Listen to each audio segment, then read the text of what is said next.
I have with me somebody today that a friend of mine told me I needed to talk to.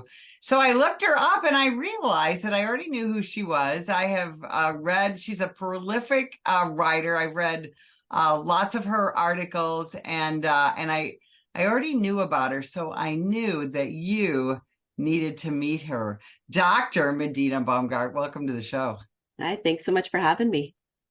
So you wear a lot of hats. You're a Yes. you're a PhD. You are a prolific writer. You're really an advocate for first responder mental health, and you're just you're in fact we'll talk about this. You're actually kind of embedded with a police department, which I think is Mhm. just such a fantastic idea. So start out by just telling people about you and your career. Sure, absolutely. So I'm a licensed psychologist in California and board certified in police and public safety psychology. I currently work full time as a department doc in-house doing counseling, critical incident debriefings, crisis and critical incident rollouts, and doing some training and consultation.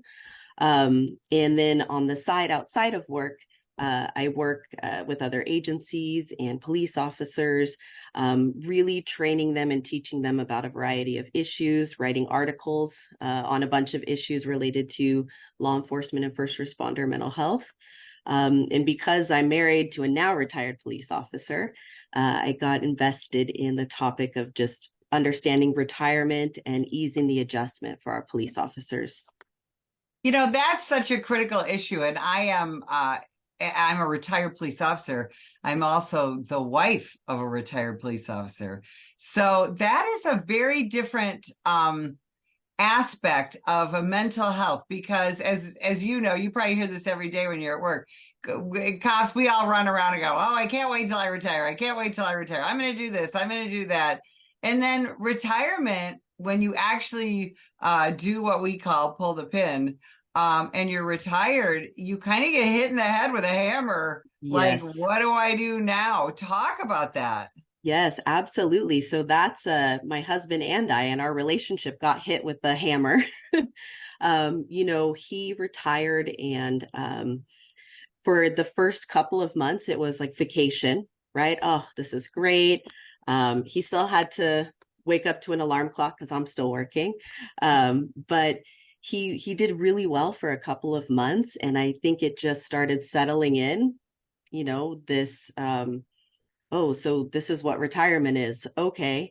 And I mean, he was kind of a classic cop, all in on the job. And so I think as things kind of settled in, it was a big struggle trying to figure out who he was now that he was no longer a cop. And for me, I recognized too, as a spouse, I got used to running my own program because he's working all the time. He's getting called out. So I just kind of learned to do what I do to get through the week. And with him now being retired, it kind of blew up my routine as well. And it was a strange experience for me because as a psychologist, I have the knowledge, the training, the experience. I help people get ready for retirement, take care of their mental health.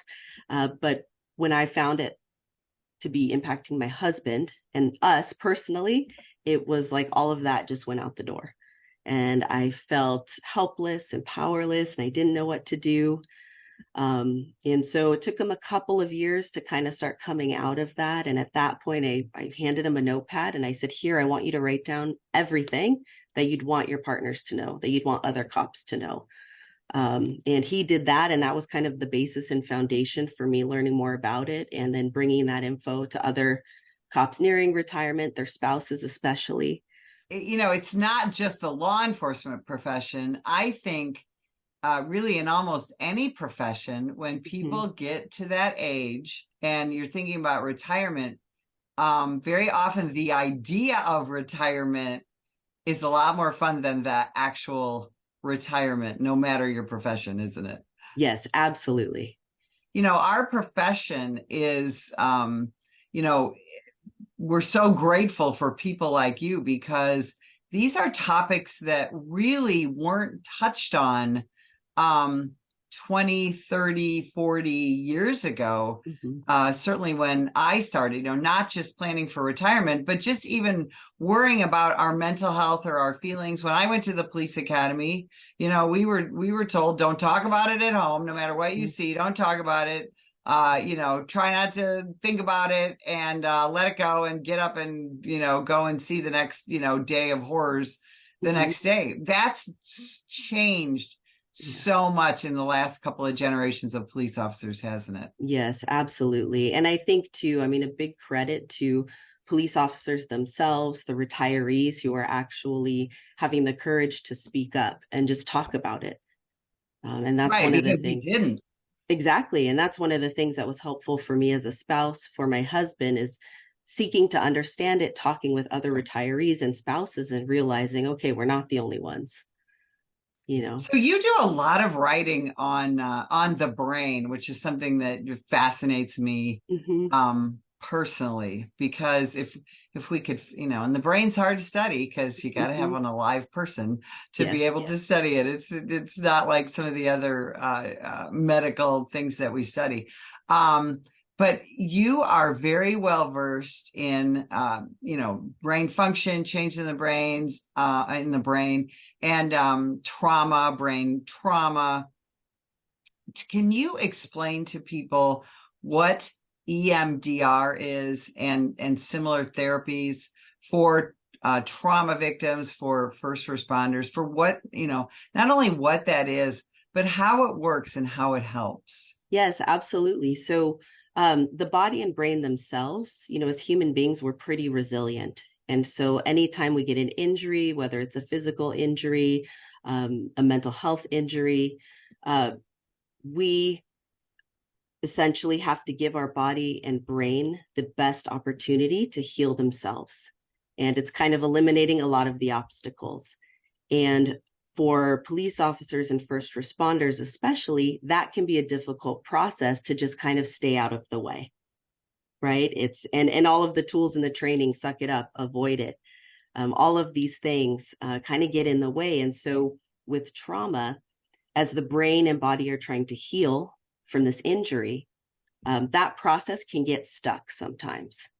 And it's not always clear what happens and why it gets stuck, but nonetheless, it gets stuck. Now, with EMDR, it utilizes eye movements and other forms of stimulation to essentially help the brain reprocess the incident, clean out all of the stuff that's no longer helpful, and kind of reinstall some information that helps put that traumatic event or that traumatic memory to rest. And so the way I explain it to folks is you can think about when you re-experience a traumatic event, like you're going to the movie theater and it is in color, it is high definition, it's surround sound. Not only do you see it, but you may smell it, you may feel it, your body may re-experience it. And with EMDR, it helps bring it from that movie that's very alive down to the photo album, just a snapshot. So you remember the event, you can remember how you feel about it because that's very normal, but all of those other details go away. And so That it's that that is a perfect explanation. it's an And do extremely helpful tool. you find it a very effective tool for first responders, right? Yes, absolutely. And to be quite honest, going through the training myself, I always lean on the side of being skeptical. And anytime I'm going to ask my officers to go through something, I want to go through it myself. So I knew the research on it was very supportive that this works. I brought my own trauma into that and experience for myself. Holy cow, something I've been holding on to a number of years. Now I don't have it anymore. It's not the same. This is great. And so introducing it to my officers, I explain it and I share that. And I said, look, it can be a very scary thing to have to confront something that you've been avoiding for a really long time and doing your best. And so I explained that if you're working really hard to avoid thinking about these things, you're actually putting in a ton of work and it's not very comfortable. And Going through EMDR, same deal. It's a ton of work, not very comfortable, but there's an end in sight. We know that if we go through this, at the end of this, you're going to feel so much better.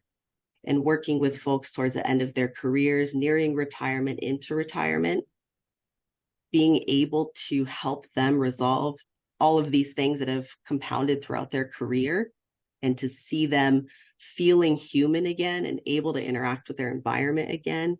It's amazing. I'm a huge fan of EMDR. That's fantastic.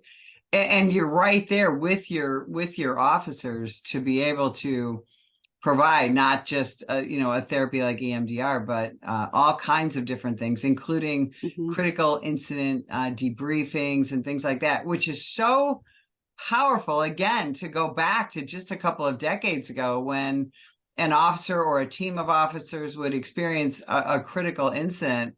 Again, we very often just got up the next day and went back to work and Mm-hmm. did our thing. Walk us through what it's like for you as the clinician when a team of your officers is involved in a critical incident. Mm-hmm. Where do you come in?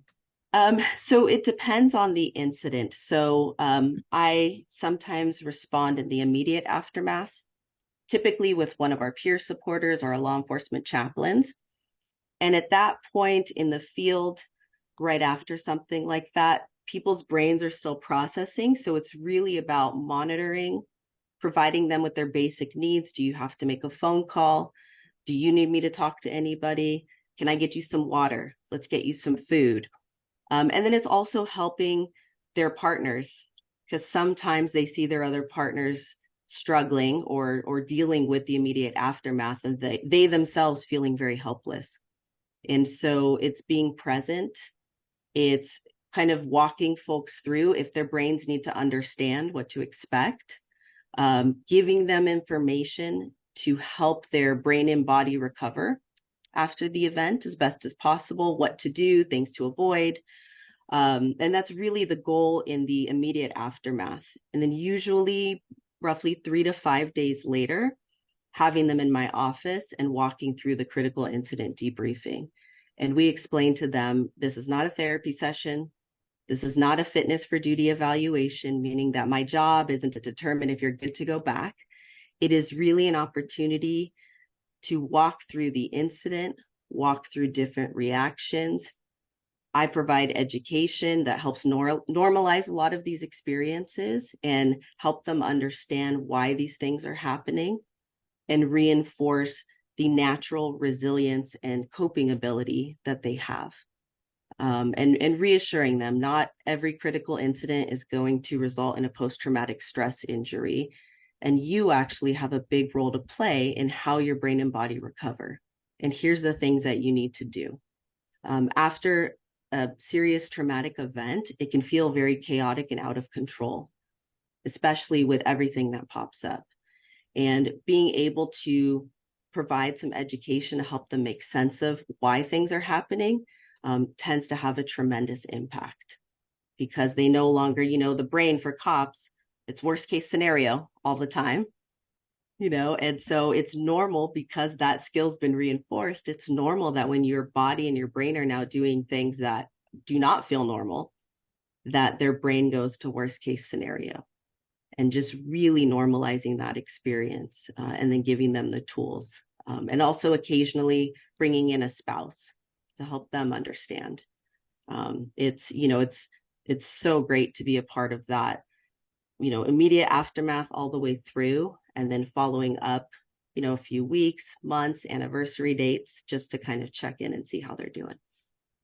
What do you recommend in the immediate aftermath of a trauma for a police spouse? And again, I'm guessing you've experienced this, Mm-hmm. not as doctor, but as a police spouse as well. Like, what's the first thing you tell police families when their officer has been involved in a critical incident?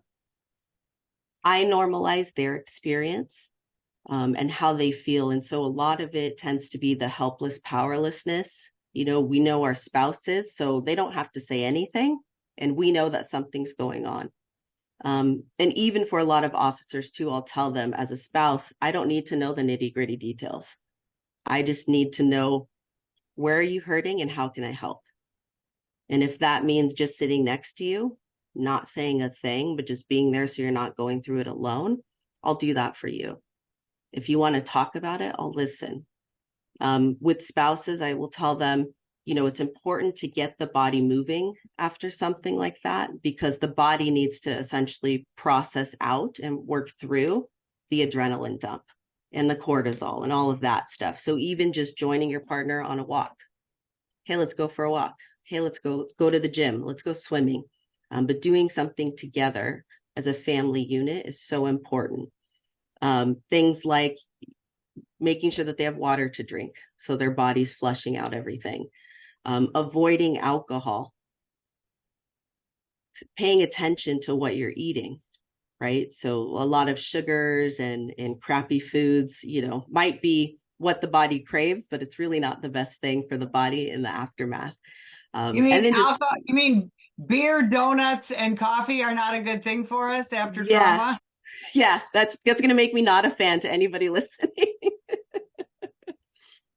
Exactly. Well, and see, and that's what's so great about. I wish every police department in this country, had someone like you, truly embedded with your people. Because, gosh, Doc, for the last 3 years, especially, the American law enforcement officer in general has just been so, first of all, stressed out from the pandemic, right? Cops were out there working when everybody else was hiding in their living room and sitting on the couch, not really understanding what COVID was all about.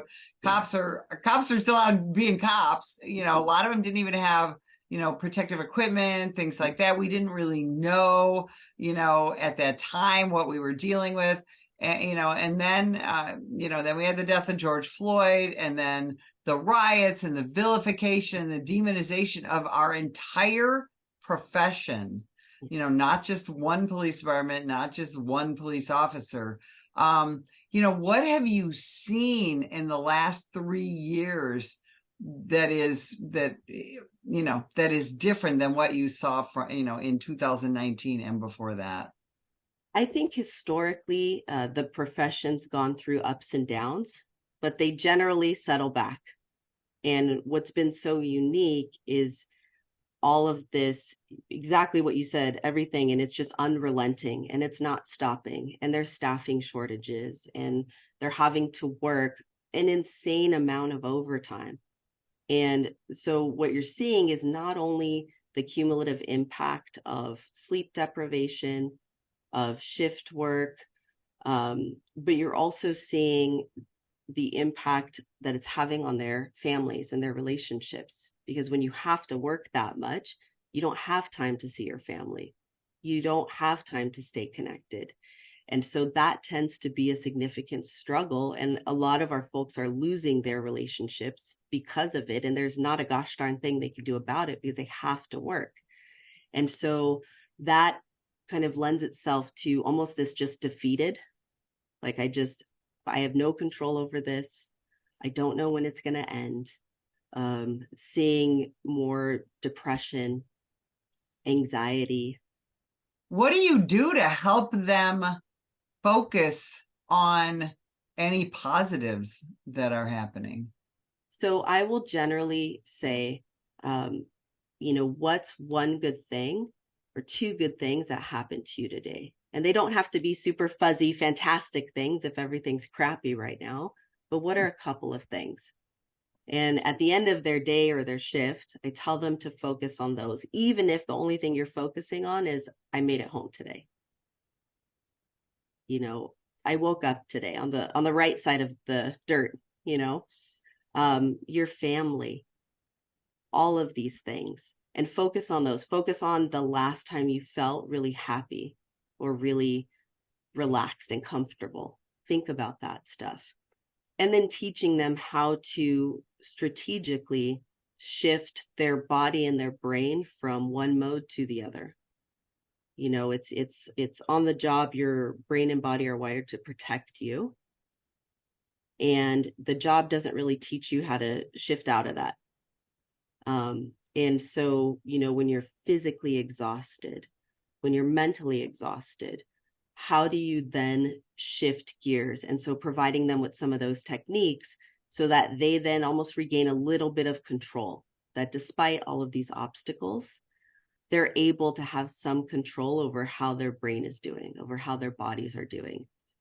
Teaching them, different techniques to help them stay connected with family members, even though they're physically not home. My husband and I, we joke about this now, but we say the reason we've been together so long is because for half of our relationship, we were essentially not seeing each other. And so, that's essential to a lot of police marriages. Yes. I can attest to that. And, things like Post-its.